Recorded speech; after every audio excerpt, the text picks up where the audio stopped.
Hello, everyone. Tonight we'll have a bit of an interesting one because there's a whole lot of madness going on. But first, let me say a quick hello to Chris Fisk, a good friend of the channel. How you doing, brother? Doing all right. Weekend definitely went by quicker than I'd like to. Yeah, way too quickly. It's kind of nuts, but Yeah. the last couple of weeks have been quite insane. Do want to say hello to Tony, the Tone Deaf. We got the Clown World Review in the house. How we doing, my Tony and bro? the Tone Deaf Review. No. What's up, everybody? Happy Sunday. Yeah, the weekend did go by really quick, didn't it? It seems like we were just on my channel Friday. Geez. Yeah, weird weekend. I think it's because last week was a long weekend, you know? Yeah, I think so. That's why everything is moving quicker. You're right. But yeah, shit. Friday, we had a stream over on mine. Then we went on yours. We talked about some of the hot topic shit that's been going on right now, and yeah, we'll cover some more because holy crap, there's been some insanity that happened. It almost seems like an eternity since Abe was shot, right? That was just like the hot topic 2 days ago. Yeah, it's always something. It is, isn't it? But we have another great guest as well, another great friend of the channel, another brother. We have a Digger Outlaw. How you doing, man? He called me great. Doing good. There we go. You can write like nobody's business, but we'll talk about some of that later. But yeah, man, you having a good one?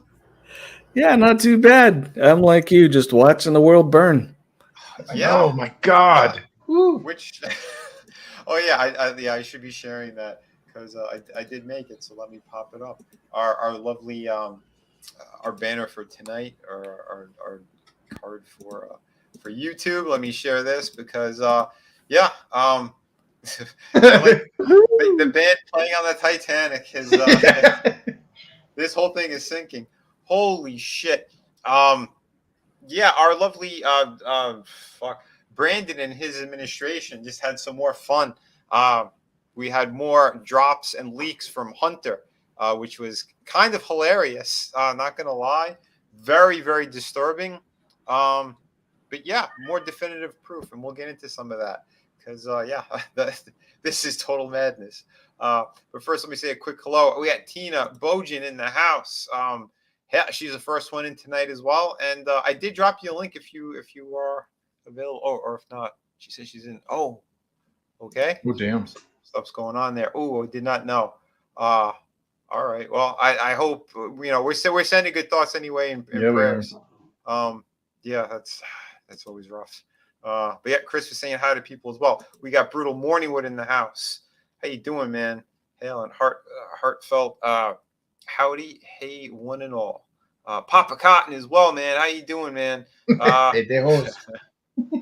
Yeah, we're this is just, he's been dropping some good ones too out there on the Twitter regarding what's been going on, which is kind of funny. Felix, how you doing, man? Hey, how's it going, Felix? Hope you've been well. Yeah, Dago was saying hi. But yeah, and Tony and we got Zillionaire in the house.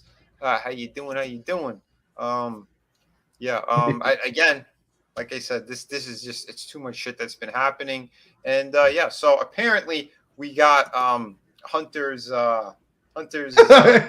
phone also got some leaks. They apparently 4chan and a bunch of hackers got into it, and they released. Let me tell you something, Joe Rogan. Judas, how you doing, man? But yeah, it's wow, holy hell! I don't even know where to start with this to unpack.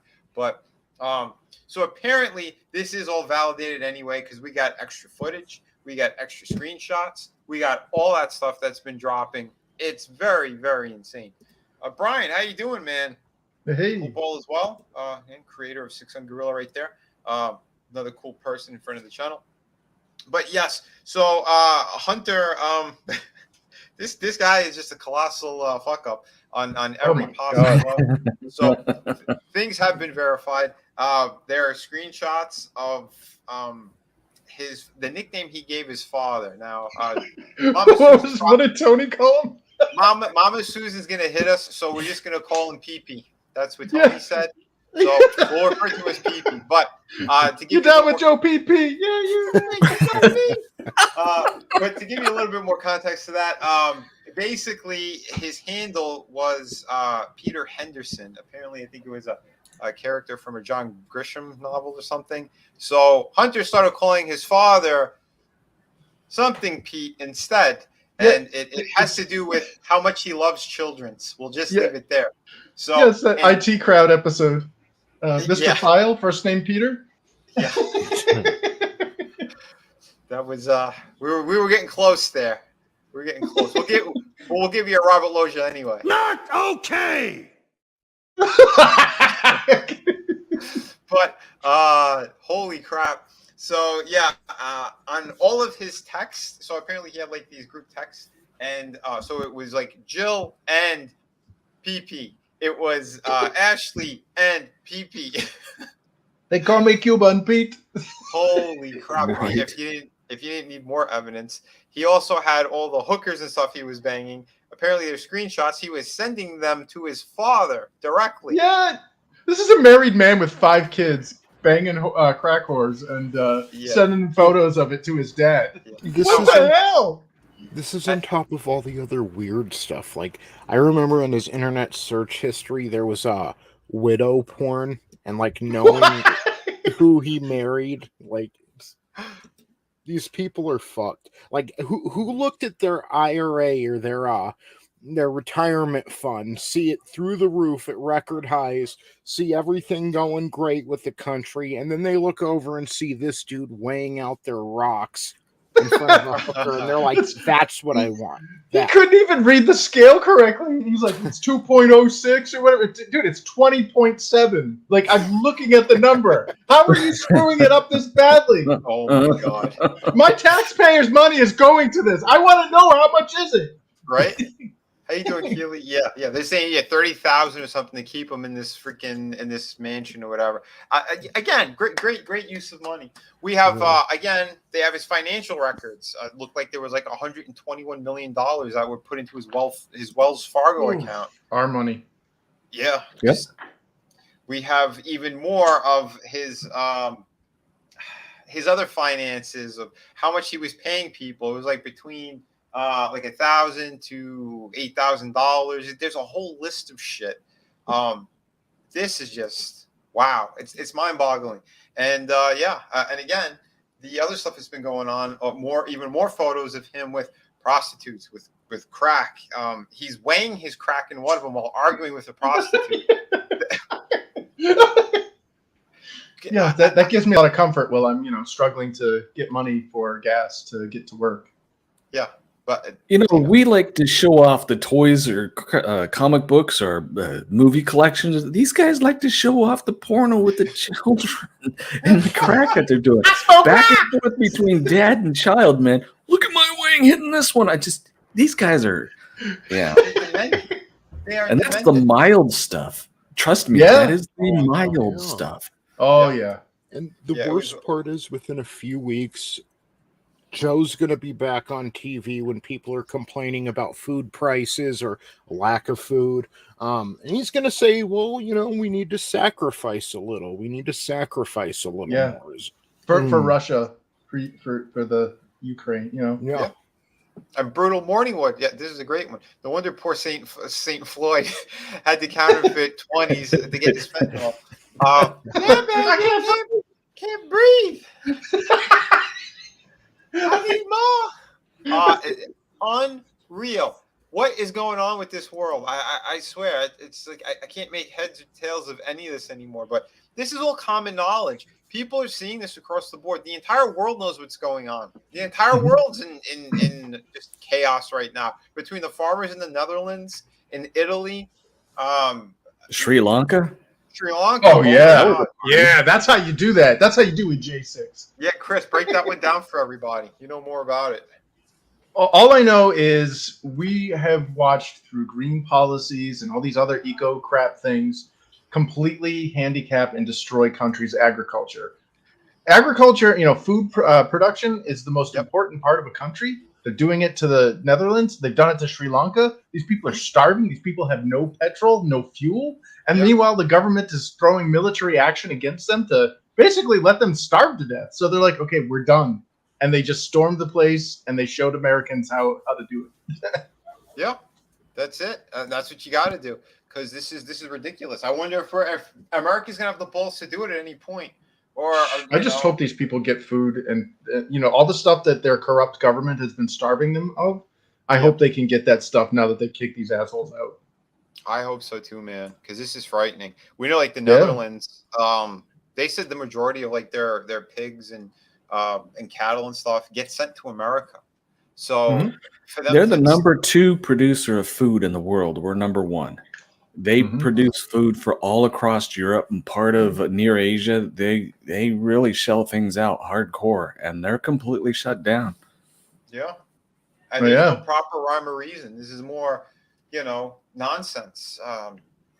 These piss poor excuses they keep doing make no sense. This shit, we're going green, and they're trying to stop all this stuff. It's mind blowing. Yet Italy, they were taking all their tractors to Rome. They were shutting down everything over there, and they were like screaming and yelling, "We have nothing. You guys are making us even more poor. We can't eat. We can't do anything. What is wrong with you people?" Because again, it's this corruption, this global corruption is just, it's insane. Maintain Absolutely. 500 million population. Yeah. Yes. Yeah, well. Yes. Oh, go ahead.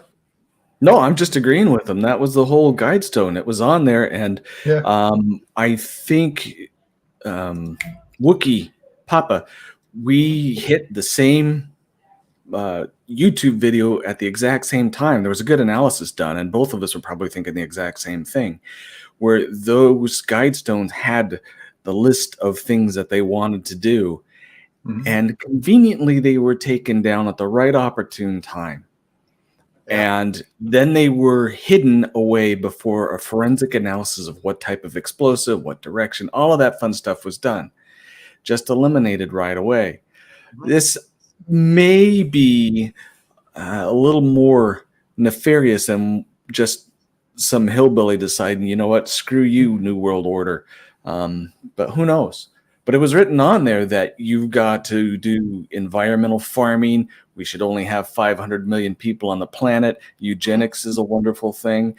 And all of that stuff is starting to show its ugly head with different shots for various different things, scarcity of food, different food plants blowing up, farmers not having fuel, even trains being derailed that carried fertilizer to these farms. It seems awfully convenient. Yeah, but here's the hilarious thing, because there's been so many documentaries on this stupid thing. There's footage coming out everywhere. People are showing it over and over as well. And the number one thing that pops out is that maintain under 500 million people globally. Yeah, and the guy there is like, okay, so who are we killing?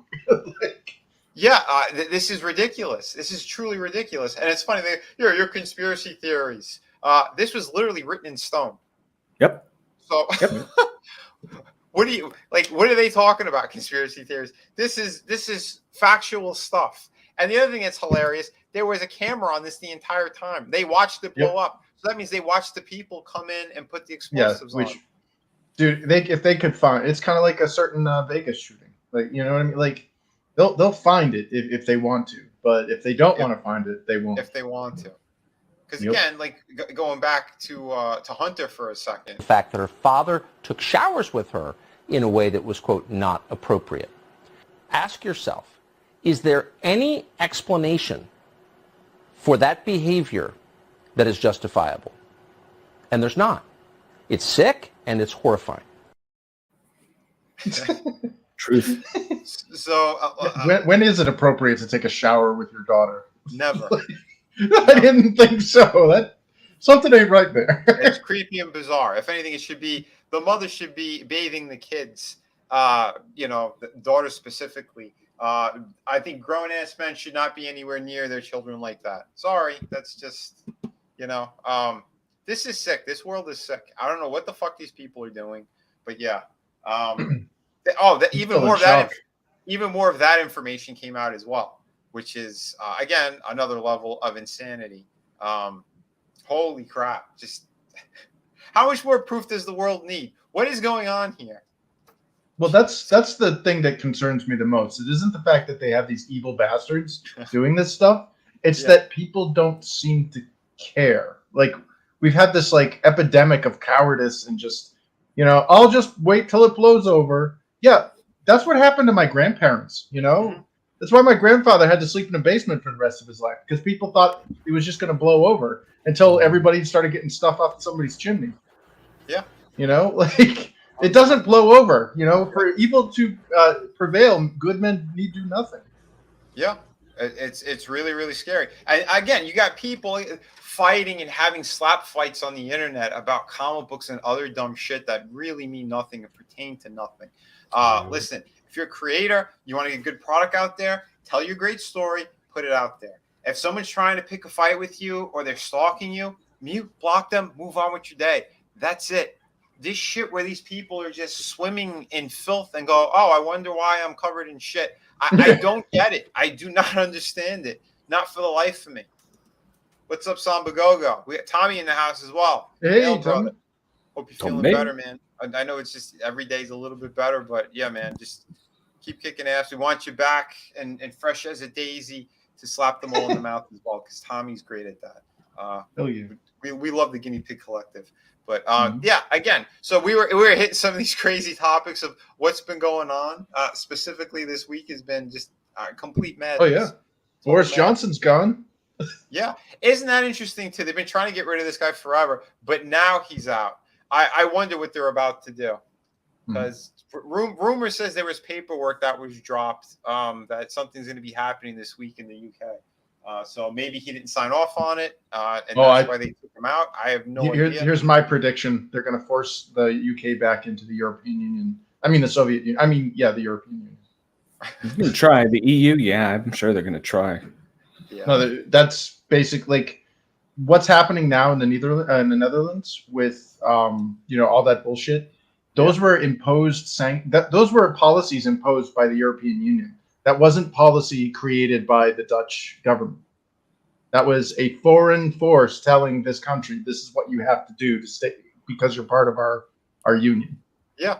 So they're going to get the UK to do that as well. They've already ethnically replaced London and many of the other cities there. Yeah. They're going to keep doing that. They're going to do more shit. Like, this is scary shit. Oh, if you want another kicker, I don't know if you guys remember, there was like that huge mafia bust that happened last year. There was like 190 something mafia people and other corrupt officials that got arrested over in Italy. I don't know if you remember the story, but back then they didn't drop the information of what was connected to it. I saw it on Vice. They had like this little segment on it, and they basically said that they found out that the mafia and that, again, huge scandal over there, was tied to the Freemasons. Oh. They said all the drugs that they confiscated, and there's film of it, and which they had that film a year ago, and they did not drop it a year ago. They only dropped it just the other day. They have the Freemason logos all over all the drugs. So this is hilarious because they said it's the United States, it's the UK, and Italy. They're the top three countries that have the majority of Freemasons, and they had one of the biggest lodges in the world was over in Italy. And the guy was running it said he had no idea what was going on, all this other stuff. But the branch, I guess this would be the head guys over in the UK, they decided to close down that lodge. They said, it's about like 200 troublemakers or something. We don't feel that they should be connected to our organization and all this stuff. But it was a direct connection. They literally had the attorney to one of the top mafia guys. He went over to him before the arrests were made, and he gave him a breakdown. And he said down to the number of people that were going to be arrested, including himself. And 3 days later, that exact number was there. Now, how did an accountant know this? What a coincidence! They found out there was a corrupt police officer that tipped them off on all of this. Wow. It is crazy. It is totally crazy. What's up, Scotsman? if you want to jump in too, man, I believe there's a link in one of the groups as well. So hop on in if you'd like, because we're covering some of the Hunter stuff, some of the madness that's been going on. But yeah, so like I said, all this shit that it's tied together. Like, why would the UK be involved in this stuff as well? And it's just so much corruption, global issues across the board, and they're not conspiracy theories because these are things that happen in the news. These are things that are out there, literally written in stone. Yeah. Yes. Zooming in on Hebrew. Like, Well, they said there were four dead languages on these as well, like 12 in total, but 4 of them were dead languages, which is again extra insane shit. wow. You know? How you doing, Yuka? Hey. I think I saw Liam was in the chat as well. Godzillionaire, Scotsman. If I missed anybody else, my apologies. But yeah, it's just so much going on. It's insane. It's freaking insane. Scotsman, what's on the Blackstone today? Oh yeah, man. If you're gonna do any more cooking segments today too, definitely hop on, Scotsman. Good old food porn. That's always a blast. I almost wish, because it is like all of Western civilization is just crumbling. There's no foundation anymore. It's all rotted away. I almost wish we could just fast forward to the rebuilding part of this, where the tragedy's already done with and the future looks a little brighter. Yeah, I want to be in the Star Trek The Next Generation. Not the first episode where they were at the encounter of Farpoint and they were whisked back to 21st century during the drug wars or the whatever it was, like the early 21st century nightmare hellscape that they had to basically build out from to become the Federation. Yeah. Yes. I don't know if you guys seen this meme. Hi, can I shower? Oh, it all starts with sniffing hair. Right? Yeah. Holy crap. There was footage I showed on one of my other streams, literally, of a guy who made a joke saying that, he essentially, when he fell off of his bike, it's because he was probably going to go see a child. And they found out it was true. And they got footage from the other side of it. And that's literally what he did. He bounced up off the floor, off the pavement, to run over and talk to a little girl. Mouse got to get his cheese. Holy shit! What do you say to this stuff? Like, truly? Oh, got to make a Pac-Man game where you go around shooting little girls. Oh God! Oh my God! Yeah, it's nuts. Well, we're not getting too much into detail. We're kind of we're skating it a bit, but again. Hunter literally on his phone was calling this guy PP, and it has to do with one of the names that the Secret Service and shit gave him. His penchant for showering with what we just showed before. You know what? I'm gonna give myself one because Godzillionaire said I should have before. Not okay. I mean, he was literally telling people before he was elected that he's in a pool letting the kids rub his hair till it turns blonde, his leg hair. What? Yeah, what? How did this get votes? What is wrong with Americans that voted for this shit? Like, seriously. I don't know. You know what? Now listen. I used to live near Detroit, and it was always funny to watch the election tallies come in at 170% of the population. Yeah. You wonder how? There you go. Rise from your grave. Holy crap. But but how could you hear that? How could you honestly hear, hi, I had children playing with my leg hair in a swimming pool. It was awesome. Like, how could you vote for that? Like, I get it. You hate Trump. There are other candidates to vote for. Chris, we know at this point what happened. Come on, brother. Yeah, this is 81 million of you, man. Really? It's the same energy as saying, hey, we're going to pamphlet the fucking country with ballots. Yeah. And it'll be completely secure. And everyone's like, yes, secure.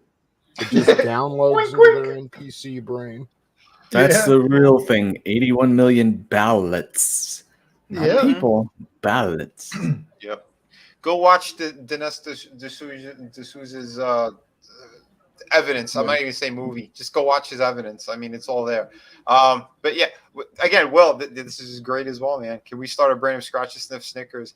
Call our brand Brandon Biden Scratch and Sniff. Yeah, Dude, I heard one of the funniest. I was on 80s Made Consumers channel stream last night with Broken Compass Comics and Odin Dasco, and we were talking about.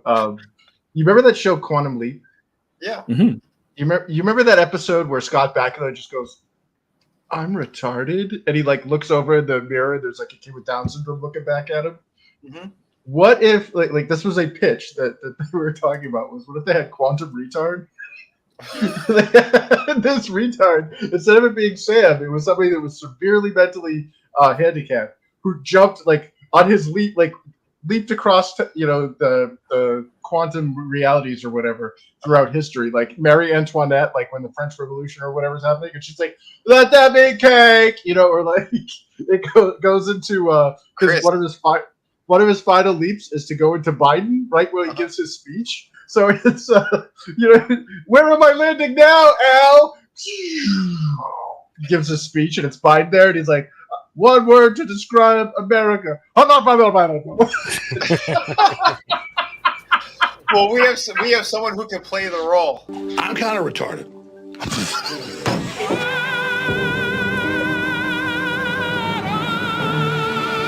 That man's a threat to this country.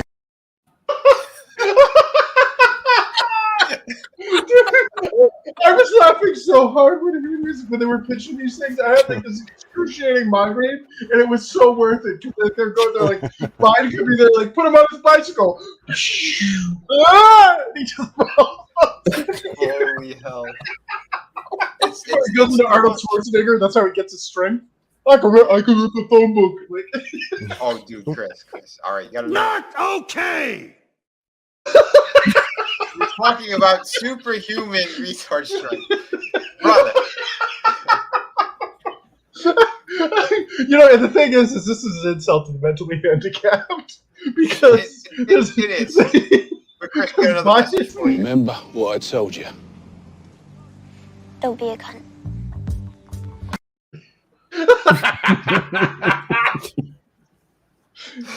Oh my god! Oh, by the way, has anyone seen the season finale yet of The Boys? Yes. I just finished episode 7. I just have that one to. I've already heard spoilers anyway, so I mean, it's if you got something to say. Yeah. Well, the thing is, I still enjoyed the shit out of it. It's just there's a moment that happened at the very end that pissed me off a lot because it made no sense, and it was the people's reaction to what Homelander had done. Oh, did you notice Yeah, who they when had he in the was- crowd too? No. One of the people that was cheering him on was dressed up like that Chewbacca bikini buffalo-headed Jason. Oh my god. It was when he was standing on the stage or whatever with his son, right? And he Yep. lasered, like, yeah, I heard all that. We won't give Yeah. any, we won't do any more spoilers or anything like that. I was just kind of curious, but I did enjoy the shit out of it, and I think Jensen Ackles did a fantastic job as Soldier Boy. Holy Oh, yeah. shit, that was Yeah, he awesome. good. Yeah, that dude. Again, I don't know why they haven't put him in more kind of like superhero shit, because the guy's got a voice, he's got a look, he's got presence. Like, why are these people Yeah. so brain dead? I don't know why they don't have that guy that plays what the hell's his name? Jack Reacher. Why they don't have that dude playing more superhero roles? Well, That dude's he like did. 8 feet tall and solid muscle. He played did. Doc. They said he played I think the Dove and Hawk or something on Yeah, he Titans. played Hawk on Titans, but like seriously, like give him better roles. Like the guy Oh, can yeah. clearly play in Jack Reacher. So Dude, Jack Reacher was so freaking good. it was. I didn't know anything about it either, and most people I know already saw it. I'm like, all right, and they were telling me, hey, you should check it out. I put it on. I just like binged the whole damn thing on a weekend. I loved it, dude. It was so good. Yeah, stuff. I guess he's toxic masculinity or something. Yeah. Because that dude's like built like a G.I. Joe action figure. You know? Oh, and they said he put on like an extra like 30 or 40 pounds or something to play Jack Reacher. Meanwhile, they have to CGI Natalie Portperson's arms. Oh God. No, she really worked out. That's true. Yeah. Believe what your eyes are speaking of- telling you on TV. Yeah. Yeah, Zillion, dude, I agree, man. I think that guy Anthony Starr, he does a great job as Homelander, and that guy, he's very committed to his roles. Ask the he got Spanish waitstaff. Yeah, he got arrested. I think it was in Portugal. He got arrested for Spain. It was either Spain or Portugal. He got arrested for assaulting the waiting staff at a restaurant. He was filming a Guy Ritchie movie. I covered this on a while back when it actually happened over on my channel. I think I did a short on it. But holy crap, yeah, this man. Whew, listen, when Homelander wants his milk straight from the source, you give it to him. All I need to say. Damn. Holy shit. Well, speaking of badass series and stuff, did you see the Terminal List at all?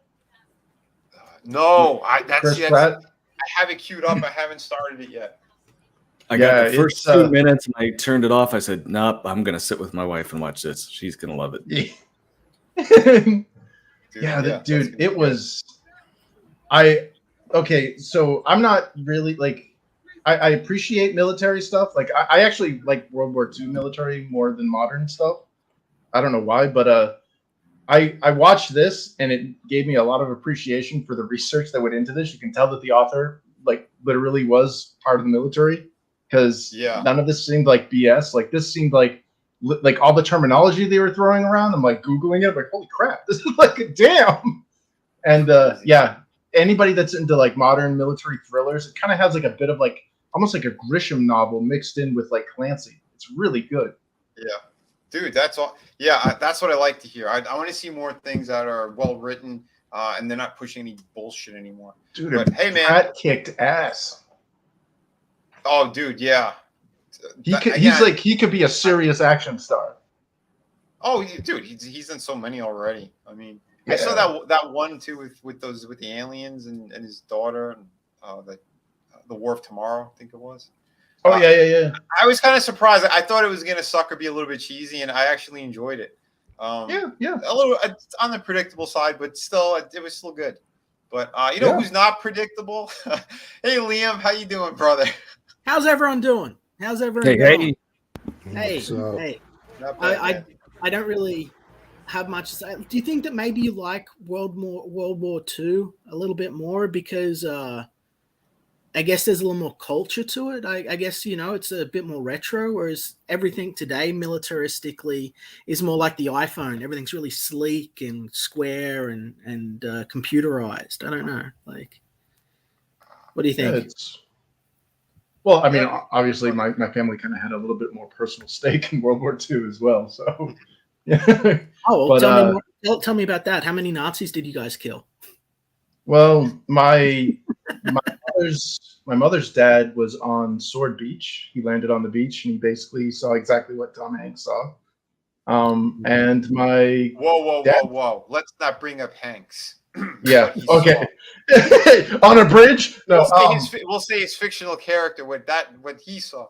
But before we jump into that, Pill Rider, man, thank you for being here as well. He said the author was a SEAL and it was based off of his books. Yeah. Awesome. It shows. Awesome. There's authenticity there. Hell yeah, man. But yeah, go ahead with what you were saying with your family. Yeah, my dad's dad was a RAF. What is he? Towed the gliders, did bomb site stuff. Apparently, he got there was on one of the Air Force bases, a fuel truck caught on fire, and everybody ran away. And my grandfather jumped on it and drove it away from all the planes and stuff. That's how he got it. Oh wow! So, wow. Yeah, we ended up getting. And I feel bad when I say this, Vinny, but some of the relics that my grandfather brought back from the war. One of them was a blood-stained bayonet from Torino, Italy. Wow. Yeah. Well, I found out kind of recently. My grandfather was what they would deem one of kind of the equivalent to a Navy SEAL. Oh damn. Yeah. We found that out kind of recently, which was amazing. And they even had a song that they sung and everything, and the people were praising them, and they were only around for a short time because holy crap, they did some very, very bad things. I'm not going to repeat it on here, but but again, they were taking out the enemy. They were taking out scumbags. So my dad, he didn't necessarily see any of that kind of action. long story why he is my dad, and he was so much older, but he was in one of the support craft when they did the Philadelphia experiment. He told me about it once. Oh, damn. Then they shipped him over to the Pacific, and he was there when they were nuking the German ships. So he's seen all the technical stuff, but never. He had a lot of friends that died in Japan or the island hopping towards Japan, but he didn't see anything deliberately or directly. You watch what was the Philadelphia project again? Nuke. No, it was a ship called, you might know it by the name Eldridge. What they were trying to do, and best his knowledge, because there's a lot of lies he told me that are going around about it. But they were using something he thought was Tesla technology to make the ship disappear. And he said it did. Holy shit, it's the Philadelphia experiment. Yes, That's what you're talking about. Holy cow. Yeah, I mistook. I thought you meant the Manhattan Project, but holy crap. No, they made, well, he did, like I said, he was with the test nukes in the Bikini Islands and in the Pacific. But he said they did make the ship disappear. And it killed a lot of guys, but that stuff about it transporting and going through time and doing all this stuff, he says, the guy was lying his teeth off to make a buck. But from my dad's side, he was on a ship that it was basically a dock out at sea where you'd pull in damaged ships and do whatever repairs you could on them. So, like I said, he was a support craft. It wasn't a combat thing. But he said that beast it was gone, but it killed a lot of guys. Damn. Holy shit! That's crazy. Because again, the Tesla technology was something else too, and everything that we've been using and stuff. For how he went out was just so sad and disturbing as well. And the guy was in the end. He's like married to a pigeon, and when his pigeon died, like he couldn't deal with shit. It's a crazy story. Crazy story, Tesla. Absolutely insane. But again, and how much was like truly fact and what was fiction? And did they do stuff to him to make it even worse? You know what I mean? Like, I'm kind of curious because, we don't know everything, especially back then. There's so much shit they were always trying to hide from everyone.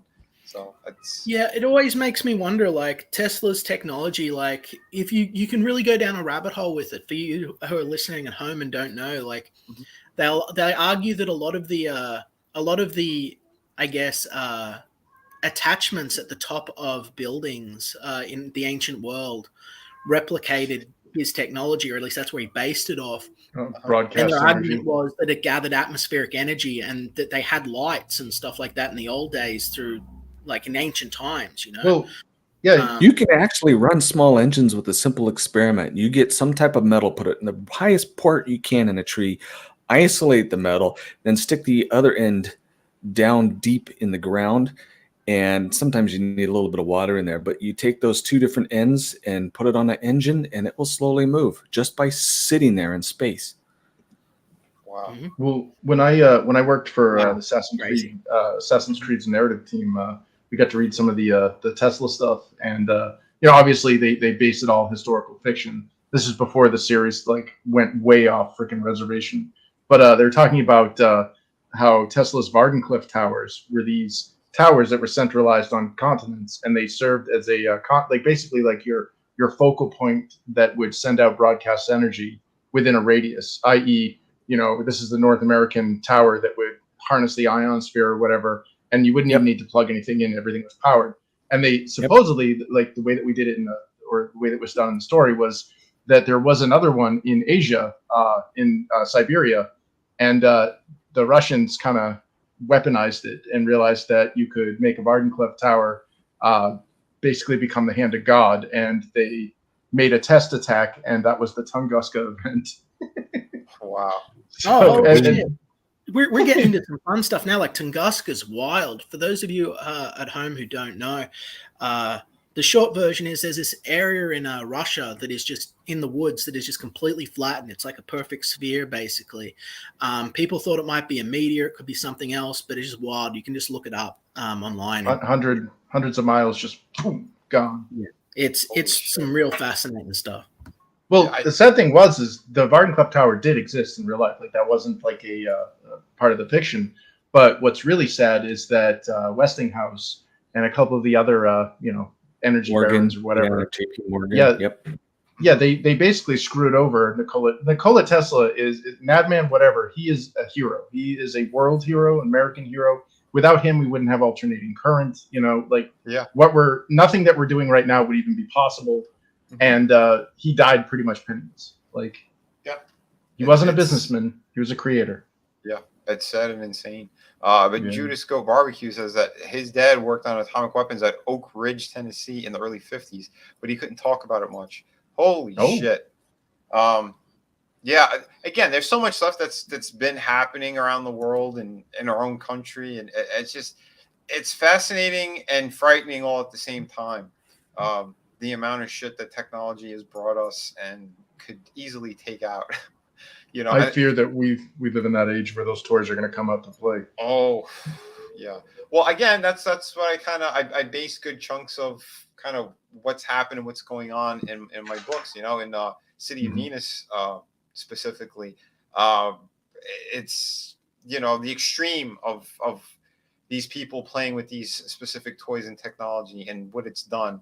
And then yet another, technological advance and in certain ways, and other elements that I obviously comic book stuff I put in there in order to really show what's going to happen to this world and everything else. And but yeah, it's ultimately what do you think's going to happen if these madmen and crazy old people and very nefarious people are in charge of the world and they're in charge of these things? It's never been this bad. It's never been this bad. I mean, in my lifetime, almost half a century now, I've never 24 hours.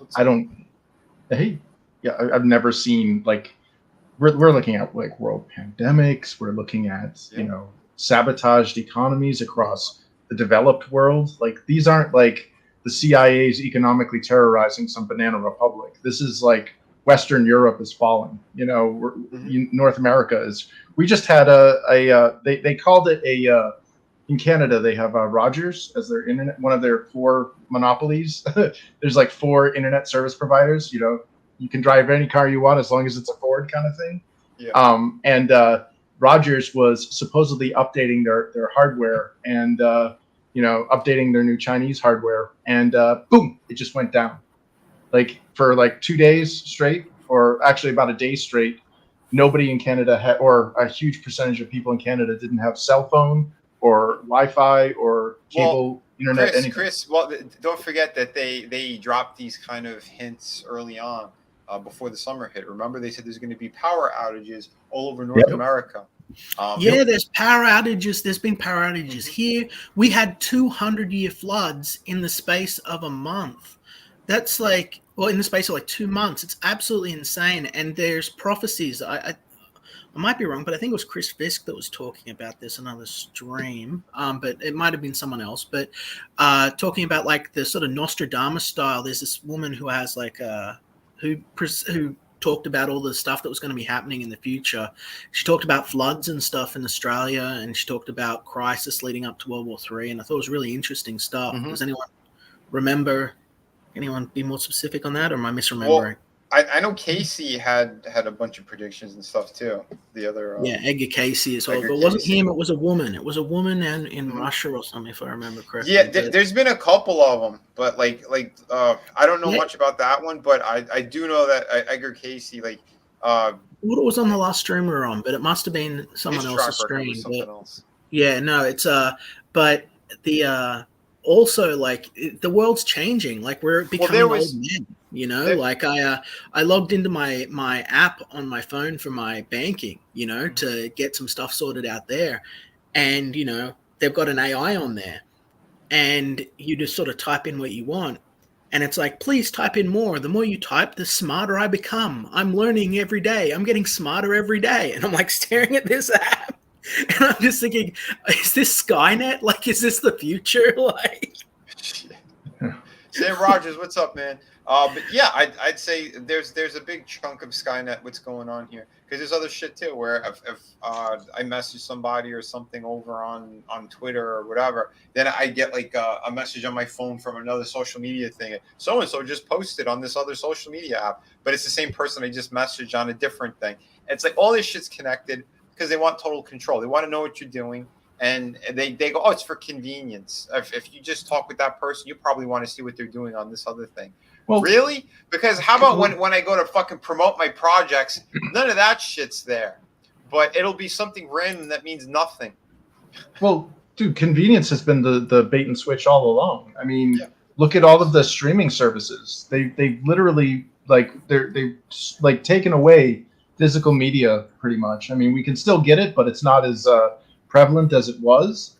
And in that sense, we're seeing streaming media that revises things, like the Disney Plus stuff where they censor out words or Daryl Hannah's ass crack and splash, just various things. And it's it's getting to the point now where, the whole Mandela effect that is almost real now, where they're just gaslighting people on a mass level. It's no, Daryl Hannah's ass was never visible in that movie. We have it on the streaming service, see?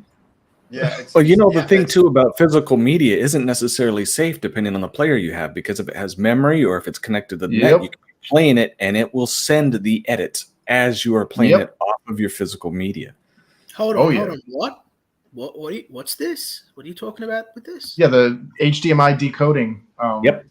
It'll if you have one of those internet-enabled Blu-ray players, and it'll updating to the newest whatever the protocol is or whatever, and it will download sensors or revisions.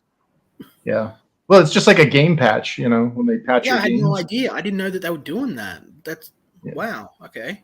That's why you want to get, if you're getting the Blu-ray or 4K or whatever, you want to get the most simplistic one that you can get. Have those connections. You just want it to play. You don't want it to do all the other stuff.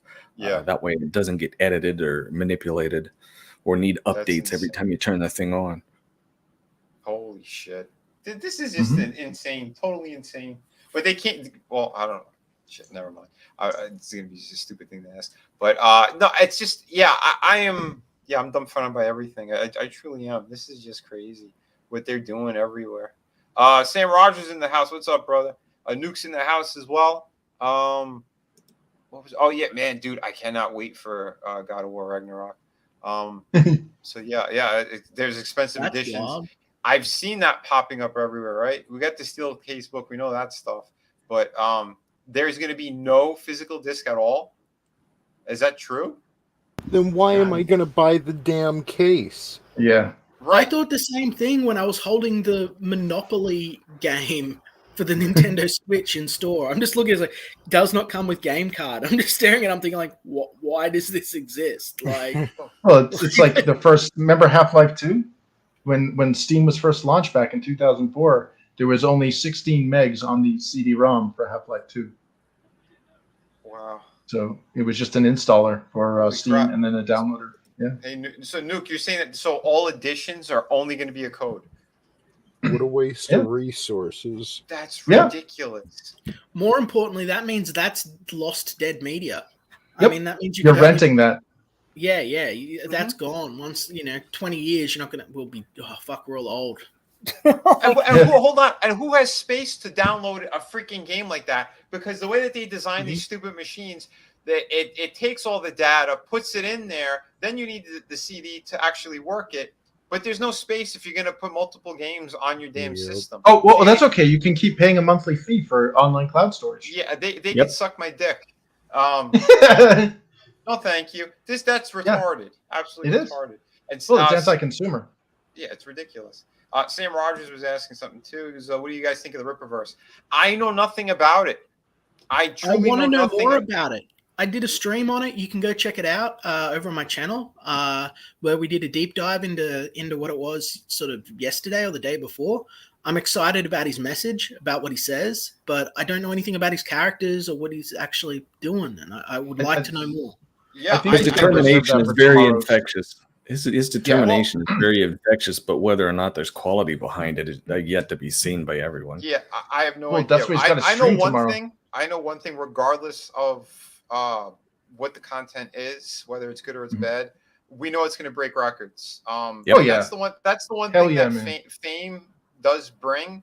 And again, this guy, he's been on national things all over the place. And we know he's got a massive following. And God bless him for every cent that he makes. Good for him. Yep. Me Yep. personally, I don't know shit about it. I think I tried to tune on one of those just to find out. And he didn't talk about any of the characters. He talked about nothing. There's a lot of hype, and I get it, and that's great. But again, I've been doing this for a number of years now, and I know a lot of the big channels, they're all over it. They can't wait to promote it and everything else, and that's fine and dandy as well. But the thing that I kind of find to be a little bit hilarious is, like, again, we have the really big ones who claim to be fighting culture wars who don't have product, aside from like their merch stores and all that stuff. And they're the ones who are going to be pushing him nonstop and everything else. And I have yet to see them do it with any other creator. And a lot of them preach about that, the culture war things, and we need things to replace them. How come these people have not spotlighted other creators? It's only going to be people who have monster numbers, apparently. It feels like it's, again, a special little clique or a special little group again, a lot of what the mainstream had done. To me, that's kind of insane. Now, again, I think his message he's putting out is fantastic, and however he makes is going to be awesome. That is truly going to be great. But at the same time, how come the other people who have been preaching the same stuff too, how come they haven't grabbed anybody else who've been producing quality books and promoting them? Because if they do want change, and they claim that they want change, what do? They run out and they watch every single Disney Marvel movie. They bitch about every single Marvel movie so that you don't have to see it. It makes no sense to me. There's a lot of hypocrisy going across the board with those big channels. That's why I don't watch any of them. I really don't. I might tune in once or twice here or there just to see if there is, something big kind of happening in the world, and what their takes are. Because someone like Eric July, he's been fighting the good fight for a long time. Very conservative views and slapping the scumbags in the face, and that's awesome. So, like I said, for whatever he's going to do, I know he's going to break records, and it's going to be all over the news and everything else. But I think that's what those people want. They want to siphon from them, and that's kind of insane. There is a good thing. There is a good thing about the Rippaverse, actually. Yeah, is that these people who are jumping on the bandwagon of popularity and are not producing, but talk a lot, will be exposed that much more. Yeah. Look, this guy is doing things and making stuff. Yeah. These guys are talking. Yeah, he's already got a book. And they're blowing smoke. Got it. And that is the one thing that I do love that I heard. He said that he has it completed. It's printed. The thing is, he's short. He went too low on the numbers. So, but I'm sure he's going to reprint more anyway. But I think that's amazing, because that means that this guy, he's got guaranteed millions coming to him within the first week easily. Well, I also think that because I have to kind of recuse myself in this because I'm a big fanboy of Eric July. But I think he'll call out bullshit if he sees it, and I don't. It's going to be an interesting firework display if shit goes down, because this guy, he's delivering. If somebody fucks with him, and it's like, dude, he's getting this up. This man has he's putting his money where his mouth is. This is all him. For sure. And if people are like gonna fuck him out of this, man, he's not gonna keep his mouth shut. He's not gonna play no games. He's gonna be like, look, well, and we know someone specifically who's been trying to ride his coattails for a while beforehand, and I don't think he sees it yet, but it'll come out, because the jealousy of that one individual always comes out. Yeah. So when the numbers come pulling in, and if he can't siphon off them the right way, he's going to try to do the dirty thing. We've seen it a million times before, and that's the sad thing. That's why I don't watch any of that shit. I don't care, because to me, it's all useless drama. If you want to put your money where your mouth is, I applaud Eric July for doing what he's doing. Hell yeah. God bless. That's great. I hope it's quality stuff. And like, here's the thing that I think, Vin, man, like, I think that we need more people doing what Eric is doing and being out there with a positive message, having strong energy, and being like, yo, I'm creating something. I'm doing this. I'm making a change. And I hope that, like, he does recognize the difference between the people that are out there that are carnival barking and rattling a cup, and the people that are out there really doing the work, because like, there really can be positive change. If we had, like, 10 more guys like Eric with his size platform, so long as he gets his books out regular. I mean, the criticism that I've seen him getting is he's doing a whole universe. It's like, well, I think that's good. I think that if he's got the money for it, yeah, do release 10 books at once, like if they're just floppies, like do it. Find out what the audience is really invested in and build on the back of that. But this sort of sewing circle, graining your hand, sitting around going, SJW's bad, please give money, just sort of feels fucking played out. It's like 2017, you know what I mean? Like I agree. Exactly. Let's do something about it. And let's be clear too, like Godzillionaire said, and other people have been saying too, people see this. They do see it. These same big channels that are complaining about Hollywood making everything into a verse are hailing the Rippaverse. Again, it's those same people too that they're running out there. They're watching every single Marvel movie, bitching and crying, but they're all watching it. They're all giving their money to that. How many of them put their money where their mouth is and backed any of the other indie creators? I can tell you right now, there's a few of my stream with, they all said something that they were going to. They never did. The ones who have, I've thanked them, and and I applaud them too. There's a few of them that have been popping up on other people's channels too, and that's awesome. But the ones who again are in charge of the bigger ones, it's to me it's just a lot of horse shit. There's a lot of talk, and it's BS. They're being disingenuous, and that's what I can't fucking stand, because it's the same shit that the mainstream does. Listen, if we want to be the change that everyone's bitching and crying for, then why don't we do it? And how do we do it? We produce quality projects. We get them out there, and we stay out of the bullshit and drama. We put up the good stuff that will replace the other stuff. Why will it replace it? Because we're not pushing that agenda shit. We're not putting any of that crap in there. And if you just cry and go, SJW this, SJW that, you're not doing anything. Having a slap fight with other creators doesn't do anything but hurt everything that those other smaller creators are doing. Like a lot of this, I actually think that it hurts more than it helps. Like a lot of people think like, hey, it like lends a voice to the chat, to the people that are disenfranchised.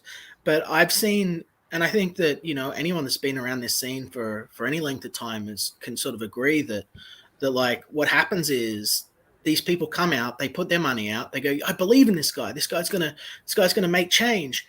And then when that person doesn't,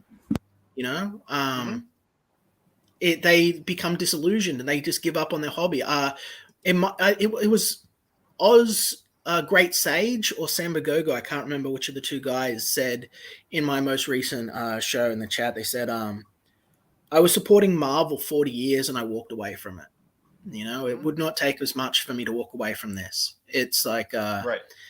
It's like, and that's how a lot of people are feeling. A lot of people are feeling like, look, we're out here investing money, and I include myself in that. Like I'm a big investor of indie projects.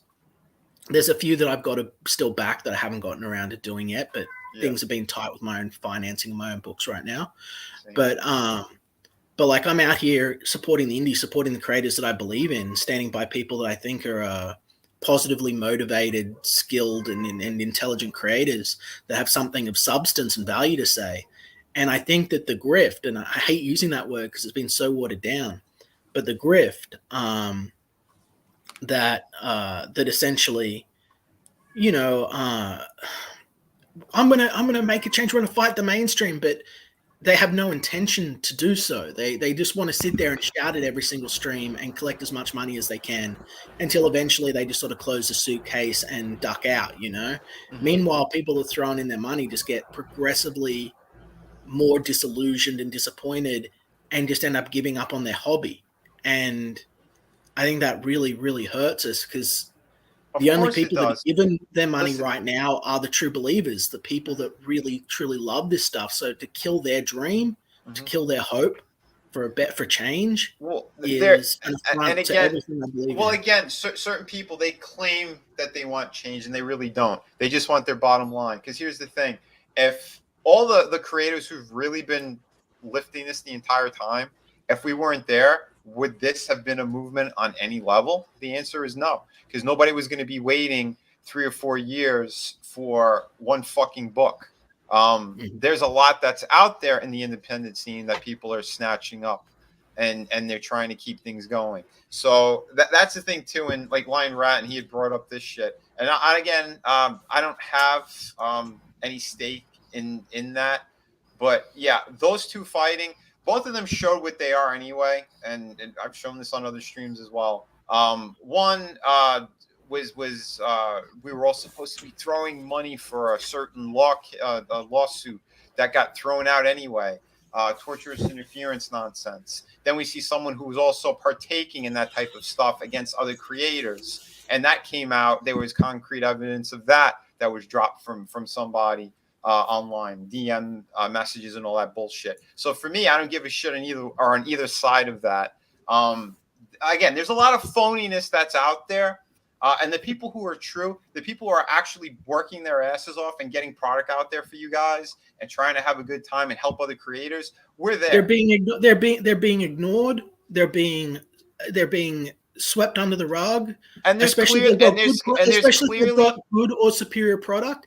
And if they're not being ignored, they're being slapped in the face and turned into a laughing stock. Yeah, there's a whisper campaign against good creators. That's what it is, and that's why I said I don't want to be associated with garbage and nonsense, because that's what a lot of these fucking people do, and it's stupid. It's exactly what Marvel and DC, with your Gail Simones, with your Mark Wades, what they do. It's exactly what they do. So yeah, they try and cultivate a culture of envy, and they try and push out their competition rather than sort of embracing and letting everyone win. They see victory of other people and the success of others as something to be covetous of or envious of, and they see their own success as a limited commodity that they've got to cling to, because it's, people always say that artists really struggle from imposter syndrome. And I think that there's a lot of that going on in YouTube as well. I think a lot of people realize that they're just angry people on the internet that got lucky, Yeah, but see, a lot of them rode the coattails. Liam, a lot of them rode the coattails of another creator who they ended up throwing under the bus, and that's what's disgusting as well. And that is a sad fact of things. So because there was someone who was talking about Star Wars stuff long before anybody else, and so I think we all know all that stuff. But anyway, Sam Rogers, what he had said, he goes, I will not watch anything Disney after Marvel made a comic mocking Jesus. I didn't know that. I didn't know that. Jesus was a mutant. Yeah, they made Jesus a mutant. Holy shit! This is recently. Yeah, he's actually a type of mutant called the Nazarene. Like, there's apparently more than one of. They have no balls. They should have done that to Muhammad. Keely said it perfectly. Fuck Disney. These people are monsters, absolute monsters. Oh, and Nuke said that they also mock Christianity in Love and Thunder. I haven't seen Thor: Love and Thunder. I am not going to. I'm not going to either. I love Thor. And I really didn't like the storyline in the comic books that they did with like what She-Thor. I shouldn't call it that. They don't want me to call it that, but no, I lost interest with Taika David Cohen's like movies. Like, they're all just these like ironic hipster, like Gen X snarky winking at the camera things. Like, it worked in the first couple of movies, but it's like, dude, it's old hat. Learn a new trick. Yeah. Oh, dude, totally, man, totally. And that's it. You got to realize. Sorry. Well, that's what these people do. There's a recipe. They take it and they want to slap it on everything, because everything needs to be like Guardians of the Galaxy. Everything has to be like Thor Ragnarok. Every single character is a snarky smartass, like Tony Stark, not Tony. I'll tell you, it comes down. I was like, what did I do? I'll tell you, you know what? It's an insecure. I don't like saying this. I don't like using this kind of terminology, but it's like an insecure, like beta male sort of sensibility. You see it in a lot of the work of Joss Whedon with a specific voice, but it too comes from a place of insecurity. And as we talk now, it makes me wonder if, like, maybe because we are less active than we normally are, and people are less out there, maybe we're not as strong as our fathers before us, maybe there's a lot of underlying insecurity in culture in people, because like, it's really easy to like make a parody of something or mock something.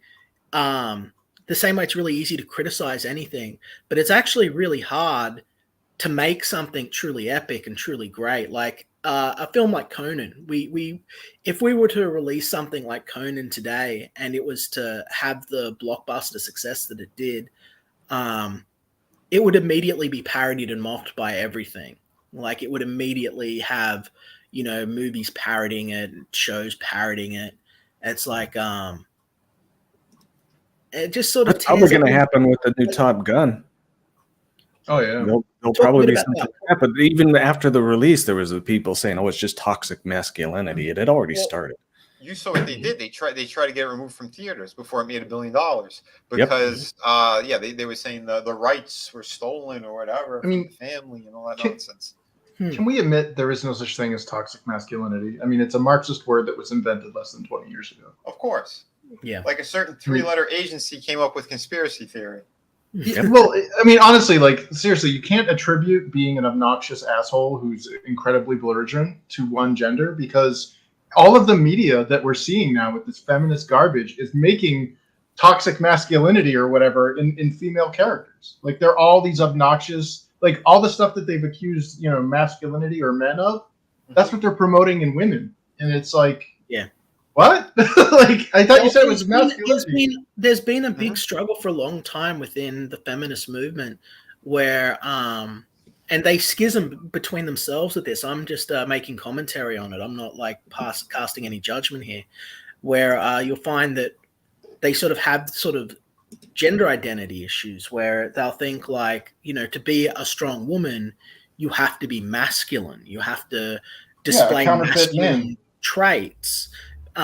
Because those are sort of culturally symbolic of, culturally synonymous with dominance, and they perceive dominance as strength. Mm-hmm.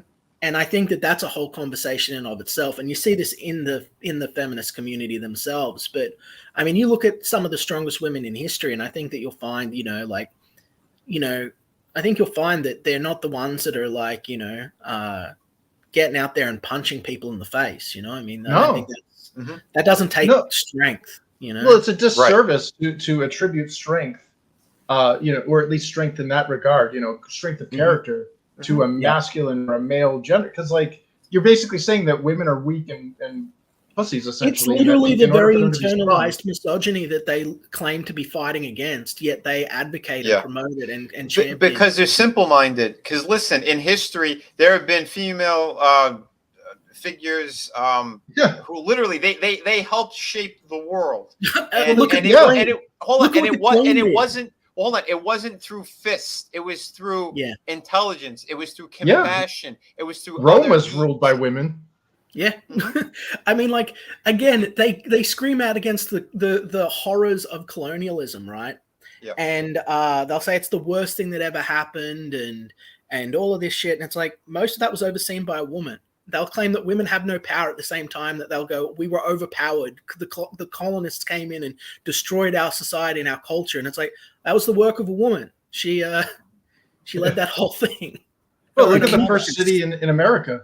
First settlement, Virginia. Mm-hmm. It's like women have done great things, but people just seem to ignore all of their great achievements because there's an ever shifting goalpost, and it's like, we can. It's individuals can do great things. You're not bound by your gender. You're not bound by your society. You're not bound by the rules of society. You can rebel and be free and act freely and do your own thing and forge your own path. You can be a trailblazer, a leader, a champion, whether you're a man or a woman. The egalitarian spirit only dies when you submit yourself to tyranny. And it's like, if these people weren't trying to exert tyranny over everyone, they'd find out that everyone would be living free and that they would be a lot freer too. But they live within the confines of their own self-imposed tyrannies.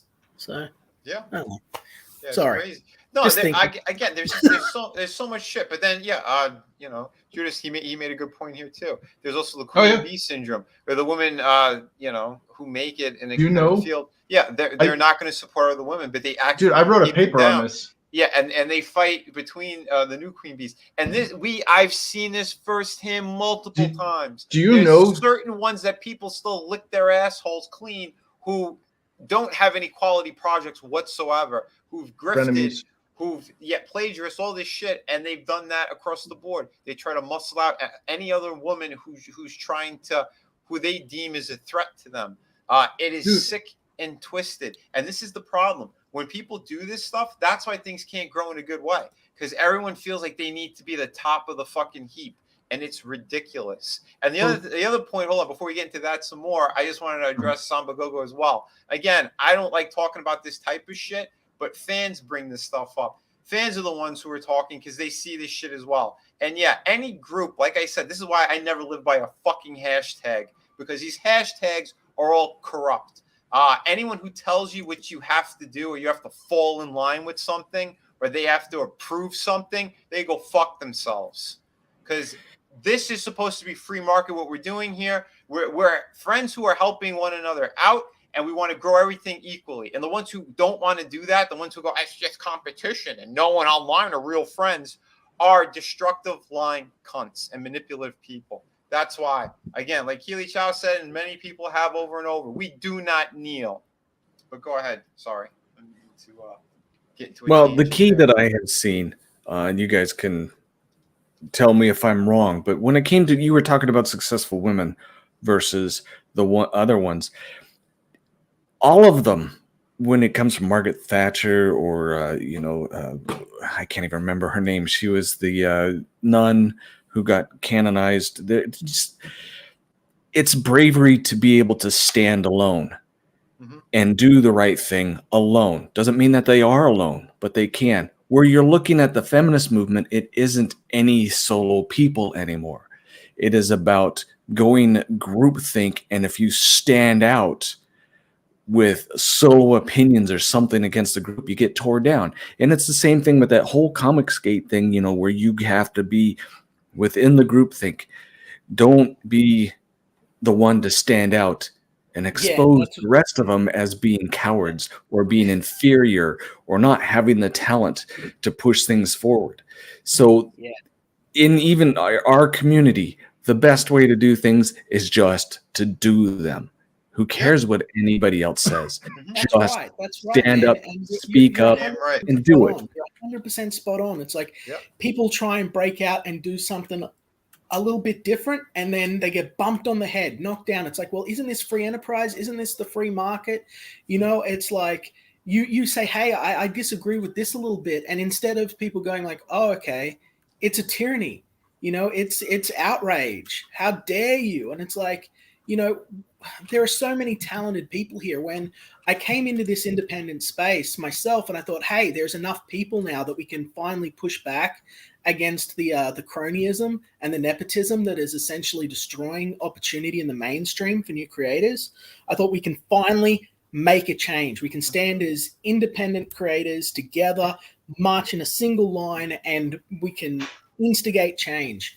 And that's what was sold to us. But I watched as this was usurped and twisted, as mainstream pros came in who we all wanted to be our champions. We wanted these guys to represent us. Go like, hey, there's people. The whole system isn't rotten to the core. Real heroes still exist out there. The superhero industry can be saved. Like it's not just the whole industry's not rotten to the core. It's just a few bad apples at the top. And they came in and they took everything over, and it just Liam, you should take this quote to heart by William. So that I think that's specifically for you, Liam. Because again, me, I honestly I don't give a fuck what it is, where it is. I've been independent from day one. Always have. I always fought against the mainstream bullshit. And I've had words with these people at conventions long before this was a thing, long before people knew what an SJW was and all that nonsense. Because I seen how creators treated fans, and it was pissed. We got to treat fans. We do this for them. It's not just this is for the fans. It's what keeps this going. An example from history. There was back in the 70s. Those of you who are old enough to remember this. The Uncola came about. 7-Up was fighting head-to-head with Coke and Pepsi about being the soda of choice, and everyone didn't see it as anything other than just another soda, because we have our Cokes, we have our colas. Mhm. They came up with something brilliant, because Pepsi and Coke both climbed the ladder to success, and when they got to the top, they kicked the ladder down so no one can follow them. Mhm. Yes. 7-Up decided An we're going American to have our tradition. own ladder. We're going to do it our own way, and we're going to climb up the ladder ourselves. It's the same thing with the media that's going on now. We have people that climbed to the top in one way or another and kicked the ladder down and says, you only come up if we let you. Get another ladder. That's literally what happened to me, man. That's literally. I made $70,000 on my campaign. I did it by just going around handshake deals, going, hey, promoting on smaller channels, climbing the ladder, doing the routes, going, hey, I'm going to stand up to the corruption in the industry. I'm going to try and be better. I'm going to have apolitical work. And I got huge success on Xenotype, and there was a huge groundswell and opportunity to do this. And I got praise for it, ironically, from the big guys at first. And then they sort of, when they kicked the ladder down and tried the revisionist history, they sort of turned around and started the whole like, oh yeah, we promoted this. It's like, well, then where are the streams where I was being promoted, and why do I have screenshots of you praising me for doing it myself? Once upon a time, this was a place where independent people could come in and could succeed. I was the first guy to do it in a big capacity, and I was so excited to see other people have the opportunity to do the same. But there was this ongoing narrative that was a talking point for several months, where it was like, there's only a limited amount of money to go around. And bigger creators, they latched onto that. And like you said, they kicked the ladder out behind them, and they set it up now that if you want to have any credibility, if you want to have any sort of success in the indie market, you've got to be far, far away from the mass marketing machine, or you've got to be beholden to them and dependent upon them to have it. And to do that, you need to obey whatever rules they impose upon you that week, because they don't have a set code or ethos that they follow. They don't have like a goal or any shared belief. What is good one week can be evil the next. And I can't succeed in that space because I don't work that way as a person. I just can't. Yeah, because most of it again is to create drama and other bullshit. I mean, this is beating a dead horse, because a lot of this shit, that's what they do. That's what I've said this already. A lot of the hashtag movements, that's what they end up being. It's about control. It's about the people who created them, that they want to create the big grift. They want to fuck over people. It's all about lining their pockets only. They don't want to actually preach. They do the preaching, but it never means anything. It's not that they want to see everyone and grow. If it's not about control, and if it's not about control, yeah, but if it's not, let's just play devil's advocate. If it's not about control, right? Then why is it that these people that have absolutely massive channels will waste their time going to channels that only stream, by their own admission, to say 10 people, and actively engage in attacking them and trying to agitate them and damage them? If they're completely irrelevant, if it's really just about, independent creators doing their own thing, why are these larger creators invested in sabotaging and destroying smaller creators and undermining their success? Isn't that torturous interference? Isn't that, again, hypocrisy? That's what I'm talking about, man. That's why I don't give a shit. I'm not following any of that stuff. And, all the fraudulent shit that they do as well. It's dirty, man. It's fucking dirty. That's why I don't care. I don't even want to talk about that stuff. We're over here trying to build the proper things. We're putting out quality books because, again, that's what it's supposed to be about. This other shit is nothing but useless drama, because it keeps those people and their channels with something to talk about. And when there's real shit to talk about, there's crazy stuff going on. What did we talk about in the beginning of this stream? There is a lot of madness going on in this world right now. But they think having a slap fight on the internet and stopping another creator from making money is beneficial on some other level. It's retarded. Yeah, it's something to be celebrated. Someone else's failure is something to be celebrated. And I think that mentality is anti-American.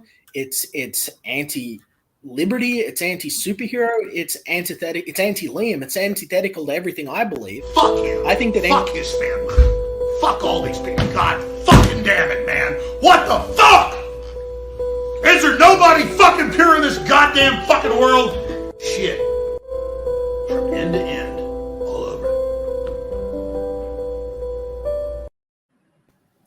Jones Truly a nailed it. saint. Truly a saint. That's He right. nailed it. 'Cause that's what I feel the majority of the time of what's been going on, you know, and that's it. That's why we need to put out better stuff. And that's what we're going to be doing. We're going to continue to do that.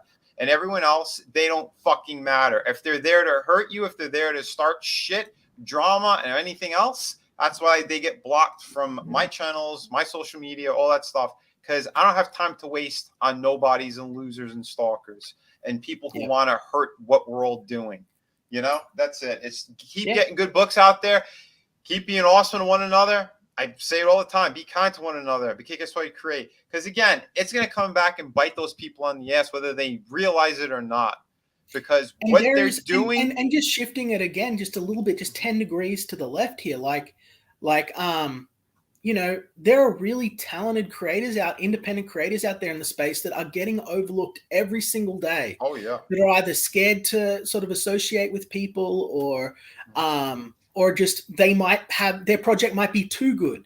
Their project might be too good, and so it's got to disappear. Or they might be doing something that someone else wanted to do first, and so, you know, they're not allowed to succeed. And I really encourage you, the listener, the viewer at home, please take the time and have the courage to really look around, you know, because like there's some real great people out there doing great work, and they deserve to have more success than they currently do, you know. A good example of one we've got here on the stream with us right now is with the little spiraling avatar.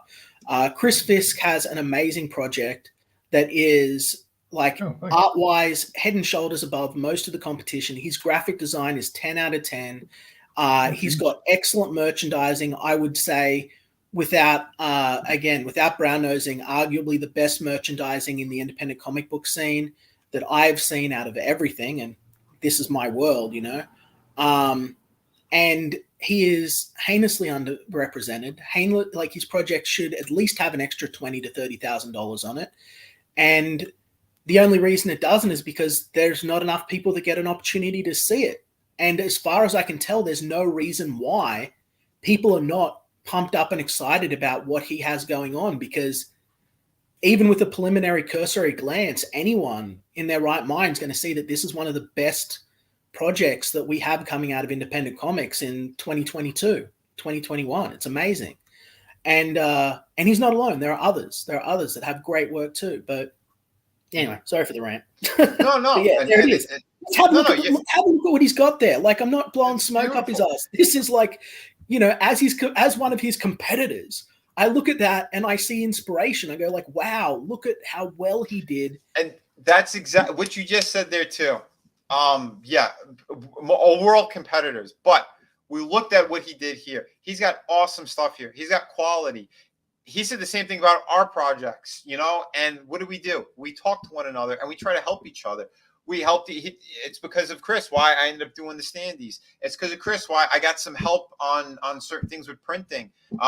We talked with him about packaging stuff. He got ideas from a bunch of different creators. We talk about this stuff. We talk about who we're using for printing or whatever the case is. If it's cards, whatever it is, we're trying to help one another. We try and avoid situations like, you know, there's a lot that goes on, and it's like there are people that there are printers and stuff that have screwed around a lot of folks. You've been hearing a lot about that, and it's like by working together and by pooling our resources and our information and like just being straight up with people rather than trying to play manipulative games and sabotage, and we can know, oh, okay, these guys over here are going to be a risk for you to work at, and that all benefits you, the customer, you know, like, for sure. So we can know, like, these are the printers that are the guys that are going to do it on time. These are the guys you can trust. That's what I was getting to, man. Well, that's what I was getting to, because again, it's when we come together in a good way, we're going to have better product that gets into your hands. You know, it's you guys in chat. You guys are the ones who are supporting us on all this stuff, because without you guys, we can't produce these books to the quality that we want. A lot of people ask, Vinny, are you going to do another hardcover? I said, if I can make more money, because I took a chance on Through the Woods, but I did it for you guys. I crunched numbers as tight as I could, and I said, all right, we could do it if we hit this number. And it was still, I was still cutting it very close, you know, but you guys came through, and I got even more support after the fact, which was awesome.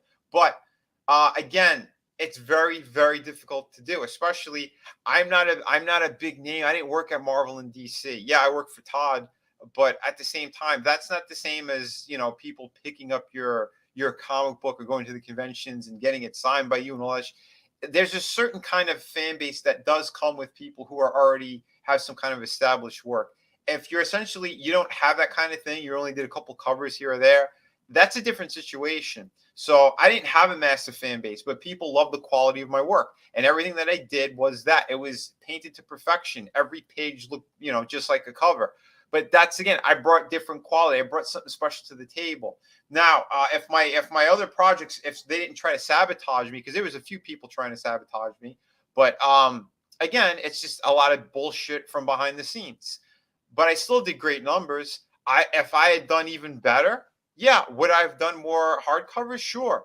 Did I rule hardcovers out? Fuck no. I would still love to do that. But as it is right now, I can't afford to do it.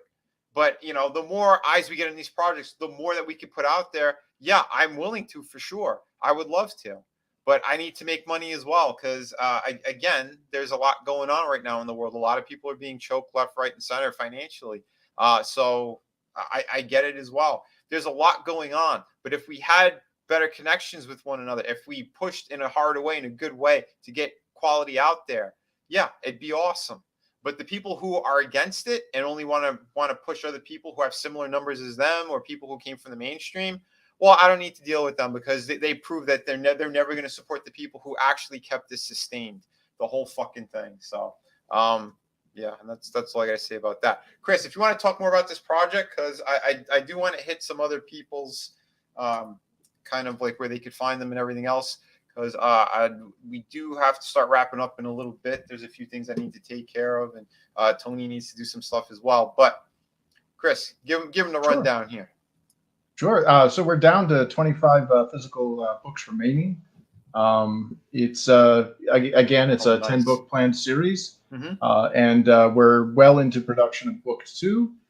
So once these physical copies of the standard edition are gone, they're gone for good. Although we will be releasing a floppy on Amazon, so you'll get the staple bound. I don't want to say lesser quality, but when you're backing from this Indiegogo campaign, you're kind of getting the white glove treatment versus the Amazon treatment. Yeah. But and the reason why I chose Amazon is because, like I think it was somebody had mentioned, you know, I'm not shipping outside of the United States when I went in demand because. During the campaign, from when I initially launched it to when it reached funding and closed, the shipping costs quadrupled. And that's not even being hyperbolic. And it ended up putting me in the red. And as a result, it ended up costing me money. So when I went into in demand, I thought, well, if I just mitigate that shipping, rising shipping costs to just domestic shipping, that should help. And Amazon, you know, once I put the floppy on there, we'll be able to ship anywhere and it will be out of my hands because it's print on demand. So that's kind of why I'm pursuing that path. And I apologize that I wasn't able to get the books out to international in-demand backers. The international backers that were there when the campaign was live, I made sure everybody got it, including somebody from New Zealand who the damn country rejected it at the border. It cost me almost $300 just to get it to him, but got it to him. He backed it. It's not his problem.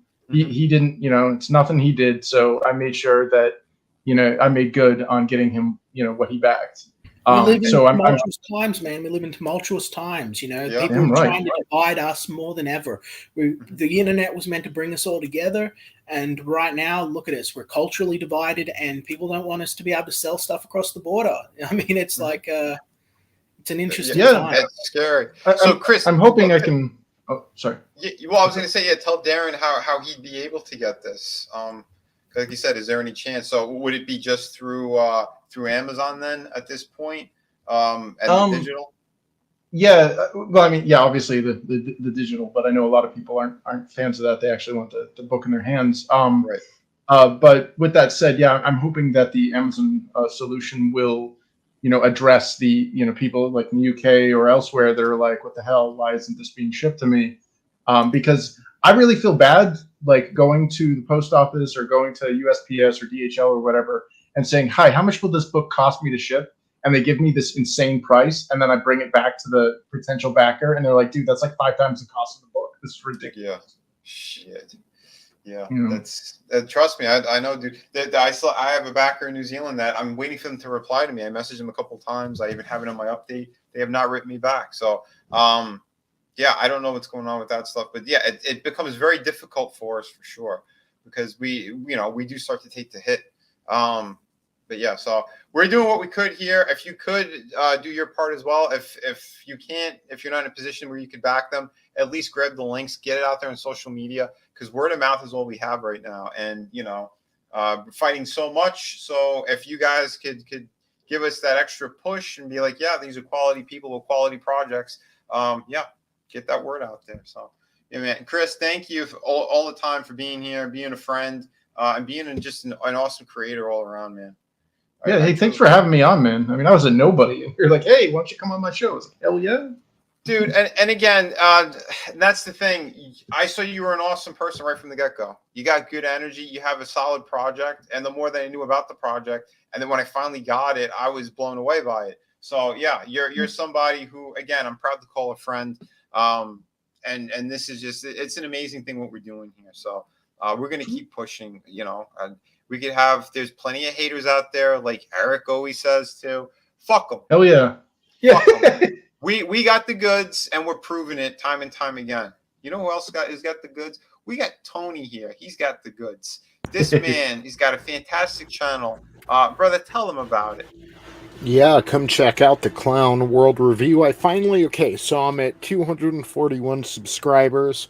Hit 240 for the second time, so I think with that extra sub, I'm well insulated. I shouldn't drop under it again when YouTube taxes me, because if you have a YouTube channel, we all know they love to tax subscribers. So thank you all for that. I'm so proud to even be at 241. You can become 242, and if you're a fan of retro wrestling, every Tuesday 8:05 Eastern Standard Time, we go over the Monday Night War. We're going to be on week 66, and we might do 67 too. We might do a super show on Tuesday just to catch up, because we missed a few weeks there for some AEW wrestling over on Draven's channel. Yeah. That's always fun. Yeah, always fun over there. But yeah, dude, I'm trying to catch up a little bit too. I was sort of watching a little bit of I forgot what week it was, but yeah, I saw it in that the bad promo from Sid, and oh god. But we'll get into that on Tuesday. But and I did see the Sullivan bit on WCW as well. Yes, and then I showed that to my buddy, and he was like, "Well, check this out. This Arn Anderson promo to Chris Benoit always tripped me out." Mm-hmm. I'll send it over. I'll send it in the private chat. So I watched it, and that was a very cryptic promo as well. And then I look, and that promo is going to happen in like 3 weeks. I don't know if it's on Nitro or maybe WCW Saturday night, but guys, this Kevin Sullivan promo, okay? Chris Benoit met his wife when she left Kevin Sullivan, who was the booker at WCW, for Chris Benoit. So Kevin Sullivan, all that's happening right now in wrestling time, it's December 2nd, 1996. During that time, behind the scenes, Sullivan's wife just left him for Benoit. And Sullivan gets on the mic and gives a promo that's almost chilling, knowing what's going to happen in the next 11 or 12 years with Chris Benoit and his family. Yeah. So, yeah. That was... Ooh, that's creepy. Yeah. It definitely had that creepy vibe to it for sure. Because, like, again, knowing now, and then some of that shit that they did too, with the fight between Benoit and him and woman, and even like the shit in the bathroom. There was a lot of craziness, but yeah. But anyway, if you want more of that great stuff, and again, we get into some fun shit over there as well, and we do poke fun at some of those wrestlers, and it's hilarious. So go check it out. Tony's awesome. He's got some funny content as well. He's got some very thoughtful things as well. Some of the videos he has put out. it gets you thinking, and that's what I love about Tony too. He's a very logical person, and his approach to what's been going on in the world too it's really refreshing. And again, this is another person I'm proud to call a dear friend. And haven't known him that long, but yeah, we clicked automatically. And dude, I love hanging with you, dude. And your dry sense of humor is always so on point. Thank you, man. I'm proud to know you as well and call you a friend, and you as well, Chris, Liam, Adega. Oh yeah, man. Thanks, man. We have a good group here. We have a good Sure, group man. here. You know, I look at it like I struggled on whether to start a YouTube channel for like a little while there, but it's like it's already been made worth it just meeting the friends and people that I associate with. So, Oh, for sure, yeah, man. thank For sure. you guys. Dude, always a pleasure. And I want to say a big shout out too for Darren, like my father before me. He said that he had just finished shout out the Kraken. He thinks it's my best one yet. And dude, thank you so much. You have no idea how much I put into that project. I truly love everything I did with this pirate series and what I'm building. William said that he's biased. He said he made me a little bit biased, but Through the Woods is still his favorite by a slim margin, though. So to hear that is also incredible because, again, these projects, there's so much that's put into it, so much thought behind these characters, the worlds that are being built, everything that we're doing. So, and I know, again, Through the Woods, everyone who's backed it, they said it's among their top 3, if not their number 1, out of all independent books that they've backed. So that is huge. That is incredible. So thank you so much, everybody. We got another awesome creator here, and just the doc is just, you're an awesome person, man. Adega, this is another guy. I'm proud to call a friend. He's also a mega talent. This guy, he's a writer, and wow, what he's been producing is incredible. Adega, if you want to tell them about your awesome sci-fi projects and everything, go for it. I have 2 universes, one sci-fi, one is fantasy, and then my most recent one, which will probably be out in about 6 months. It's still on my YouTube channel if you want to catch it. It's called The Reach. It's almost like a superhero origin story. I don't want to give anything away because it has that well done mystery box at the very end.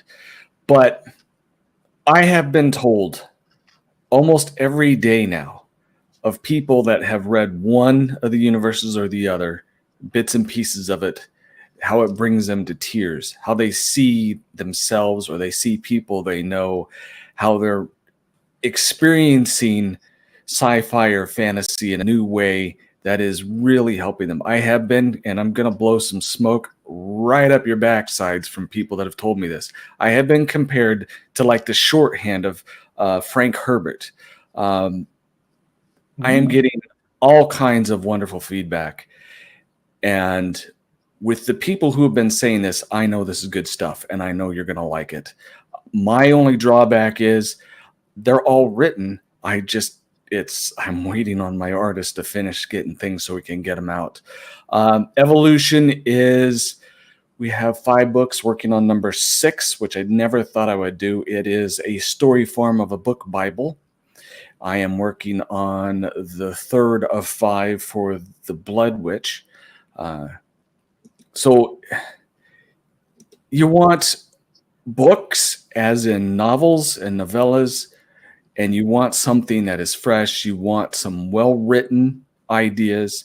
These are things that I deliberately took away from publishers because I have found almost every single publisher I went has a gaggle of editors who want to change things to match their sensibilities, which tend to be stuff that they pull out of college, and they have shaved heads and they colored blue on one side and their snot is full of Starbucks coffee, and they look down at you even though they are a pack of bubbling idiots.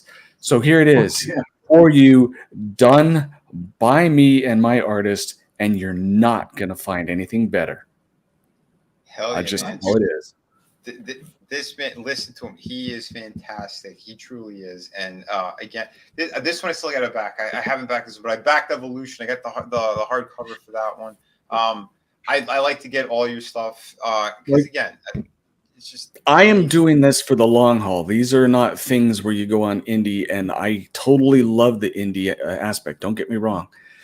But these are things to when you go 50 years from now, it will still be fresh and people will know exactly what is written here. Comic books, you're going to have to go and find the collectors. And I'm not saying, I don't know how you guys do it, but in the past where people go back to find the real good stuff, you kind of have to hunt for it. This is always going to be on the shelves. It's just going to be there. I guarantee it. Beautiful, man.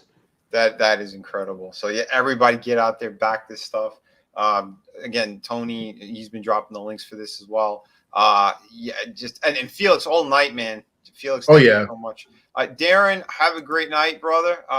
Again, awesome. Nuke, he just finished reading Shadow of the Kraken. Don't worry, there's more to this story, trust me, and the characters and the motivation behind some of the choices that were made. So yeah, no, there's a lot going on. But yeah, no worries, man, no worries. That's why I gave a little bit of a spotlight now with the standees. But trust me, the story's gonna get really cool, and you're gonna see a bunch of different shit happen. Well, here's one more thing too, because we see a lot of the same people in the chats. Don't get me wrong, we get some new people, some people get excited. Eventually they can back this stuff as a group, as people here that appreciate each other. You tell other people about the stuff that you see here. Because I pulled Vinny on one of the shows that I do in a totally different group of people, over 40 different people sitting there watching the show that had never been exposed to Vinny's stuff. And they got to see what Shadow of the Kraken was about. We got to do that for one another. Let everyone absolutely know. Man. And it was just a fun time too. We had a great conversation over there. Yeah, it was a blast. So yeah, and that's what's important for sure. Again, I stream with Adega, I think on Walton's channel, but we just we clicked in a good way. I'm like, dude, you want to come on my stream? He's like, yeah. Was it Walton? You seem pretty. Oh, his fault. Yeah. Walton, big shout out to you, brother, if you're watching or you're gonna watch later on. But yeah, no, and that's what I'm saying. It's about having good people coming together and pushing these products, and just again, we have great stories, things that are worth reading, and worlds to dive into. It's out there. We don't have to keep giving money to these shitty companies that are just trying to hurt everyone or trying to go after your kids or brainwash. We don't need any of that. We have good stuff out there, and you're gonna be connected to characters.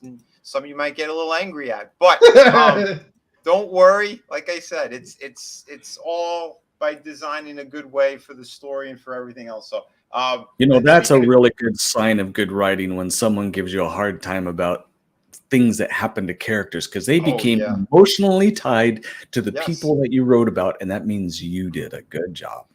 Damn right. And again, we have Frankie Knows in the chat as well. And yet Through the Woods, again, he's the co-creator and writer on that one as well. We came up with this project together, and just what we did was incredible. But again, we had so many people writing us as well, letting us know that they got choked up at the end of the book or even cried. So that to me was bigger than, wow, your artwork looks great or any of that type of stuff. Yeah. It means a lot when people are emotionally invested in the stories that we're creating and the tales that we're telling. So again, that's where it should be. That's what it should all be put. It's in the work itself. But another person who does create some great stuff, and again, this guy. He's a writer on every level you could think of. He knows what he's doing. He knows how to craft an amazing tale. We got Liam Gray here. You might want to unmute if you're there. Are you there? Hey guys, doing? Well, you've been doing good. You've been with us for at least an hour and 45 minutes. I'm the creator of Wonder Island, Xenotype. I run Conquest Comics, Crossroads Tribes, another one you can jump in on. So, and soon we're going to be launching Kakashi, but right now on the market we have Wonder Island. This is a timeless adventure series, an adventure for the ages. Beyond the mists of Babylon exists a secret older than time. Embark upon a daring adventure of power and mystery to a mythical realm where magic is born, a legendary isle of wonder possessed by frightening powers and superhuman sorcery, where ancient gods govern the turn of seasons and guide men towards their fate, where the eternal waters of the Fountain of Youth flow in the shadow of lost civilization and the wheel of time teeters on the turn of a new age. This is the story of Arwen and Nibene, of beautiful Princess Otome and the mischievous sprite Bell Pepper, of Lieutenant Caspian, the Wild Hunt, and the dreaded hounds of the Akushi, of the armies of eternity, mighty dragons and fantastic beasts, of incredible challenges, impossible odds, and bold heroes fiercely embattled with magical monsters, of blood and thunder, light and darkness, and the eternal struggle of good against evil. So this is Wonder Island. It's going to be a fantastic series, timeless adventure, full of stuff. If you're a fan of Tolkien, you're a fan of Hunter x Hunter, I know it seems like a bit of a mix-up, or if you just love Celtic folklore or Irish mythology, or don't know what those things are, but want to love them, check out Wonder Island now. Tell your friends, tell your family. Good for all ages, young and old. That's what I'm doing. And truly, it is a beautiful project. So, guys, girls, jump on this one seriously. And it's not just because Liam's a friend, but I've known him longer than anyone else on this panel. 20 years ago, we were pretty much having conversations and talking about what's going on in this whole sphere of, again, the start of the destruction of everything. So this is someone I stand by all the way because I do love what he has to offer. Because we don't have to let that destruction stand between you guys and a good time. You know, there is a path. It is a narrow path. It is a narrow path. But you can walk that path. We can find a way to make great things. We can get our stuff out there on the television, on the movies, into animation. But right now that starts with you guys getting a book in your hands, investing us. You guys are the dream investors. You make the dreams come true. You trust in us, and we hopefully give you the stories that you want to read. And you tell us if you love them, you hate them. We see the feedback that we've got from Vinny already. Overwhelming positive response from all of his work. So 6 out of 6 with that guy. Yeah, we can do this. We don't have to be fixated on fights or tearing the industry down. The industry's already falling down. Right now, we need to be architects of a brighter tomorrow, of a new future. We need to be telling good stories. We need to blaze a path, right? Damn right. Quality, and we can do it. And if you guys just believe in us and give us a chance, we can do it. Absolutely. And I want to give just a shout out there because Tim Talks is in the house. So we'll give him the old Harrison Hans cock. My boy. He's not my boy. My wife's a whore. She cheated with me. Well, with the Wookiee. She cheated on me. You're not mine, Tim. You're not mine. So we a little bit for Tim there. And don't worry, Hans Cock will be back with some updates soon. I've been busy with a lot of stuff. So, but I will give you a couple more because those bombshell late breaking news topics were always pretty fun. So I'll give you some more of that stuff soon. I'm gonna have something really cool. I'll probably be dropping it tomorrow. There's a new figure review that is completely done by Harrison Ford himself. He reviews it for me, and it's glorious. I think you guys will enjoy it. So get ready for that, and please continue to back and support Shadow of the Kraken if you could. Again, this is just a project that I created completely by myself. Every level of this thing, writing it, drawing it, inking it, letters, you name it, this is all me. I had some fantastic people help me out with the editing when it came down to crunch time. A bunch of them are on panel here. And again, and that's what we need, extra eyes to help us out. And a big thank you to them too, because I just want to keep making sure you guys have the best quality projects, the best books around. That's why I work so hard on everything that I do here. 52 pages, perfect bound, top quality each and every time. So go ahead, back it. If you love pirates, if you want to see crazy cool adventures, again, and I break down a lot of it in this book and in this series, kind of how the kind of pirate world works. But there's also awesome kind of supernatural twists and turns in this story. You're going to find out more about the main characters, more about the villain in the next issue as well. I'm going to be deep diving into some really awesome stuff that hopefully is going to surprise the shit out of everyone reading it, because I don't just stay in a certain area. I hit some other historical things that are in this story that's going to be tied directly to it. And again, don't forget, I created a universe of different characters and stuff, but there is a connecting element to this universe, and you'll eventually see it. But again, you don't have to get everything. You can still enjoy for whatever project you feel like getting. If you just want the pirate story, you could just get that and enjoy it. If you just want the futuristic one, you could just enjoy that. But if you get everything, you're going to start to see other connecting elements. There's history in these pages. There's history in these characters. There are stories and stuff you still have yet to see that were, again, developed years ago that are connected all around to everything else. And it's cool. It's fun. And that's what it should be about. It's, again, just like Liam said, we need to be our own architects of, just fantasticness, and we're doing it, and we're going to continue to do it. So thank you, everybody. And don't forget to Through the Woods, still available, hardcover book. Get out there. These books all ship immediately from me. Every one of my campaigns. We have City of Venus and the 2 art books. You can get these. They ship immediately. And the sequel, I am currently working on the sequel right now. So City of Venus 2 is the next project. And again, I'm bouncing back and forth to keep things fresh, but also because there are specific stories and things I need to tell, and in certain ways. And you guys have been waiting long enough for City of Venus 2. So I will be giving it to you. And it's going to be awesome. And thank you, Nuke. Yeah, Anne is hot. I'll give her that. Yeah, don't worry.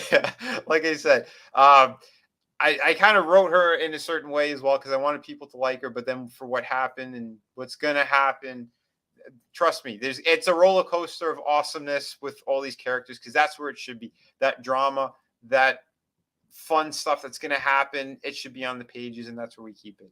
So thank you so much, each and every one of you. Remember, be kind to one another. Kick ass while you create. Chris, do you have the outro, or should I play another one? I have the outro. If you want to embiggen me. Choke.